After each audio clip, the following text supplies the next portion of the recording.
Hello மக்களே, இன்னைக்கு சமையலுக்கு வந்து என்னென்ன காயெல்லாம் இருக்கு அப்படின்னு நம்ம மாடிக்கு போய் பார்த்ததுல எனக்கு ரொம்ப ஆச்சரியங்க.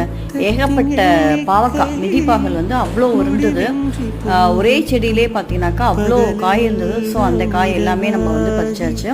தரமான நாட்டு விதைகள் உங்களுக்கு வேணும் அப்படின்னாக்கா இப்போ இந்த டிஸ்பிளேல இருக்கிற நம்பருக்கு வந்து நீங்கள் வந்து காண்டாக்ட் பண்ணுங்க.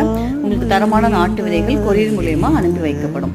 ஸோ இன்னைக்கு பார்த்தீங்கன்னாக்கா இப்போ வந்து பாவக்காய் வந்து ஃபுல்லாக பறிச்சாச்சு. எத்தனை பாவக்காய் இருக்குன்னு பாருங்க. அத்தனை பாவக்காயுமே நம்ம வந்து பறிச்சாச்சு. எல்லாமே இயற்கை முறையில் எந்த கெமிக்கலுமே இல்லாமல் நம்ம வந்து வளர்த்துது. அதுக்கப்புறம் பார்த்தீங்கன்னாக்கா இந்த வரிப்புடலை நிறையா இருந்தது. ஸோ வரிப்புடலையும் பறிச்சுக்கலாம் அப்படின்னு சொல்லிட்டு இன்னைக்கு வரிப்புடலையும் பறிச்சாச்சு. ஸோ பாவக்காய் சாம்பார், அதுக்கப்புறம் பார்த்தீங்கன்னாக்கா புடலங்காய் பொரியல். இன்னைக்கு நம்ம வீட்டில் சமையல் வந்து அதுதாங்க. இயற்கை முறையில் சூப்பராக வந்து சமையல் பண்ணியாச்சு.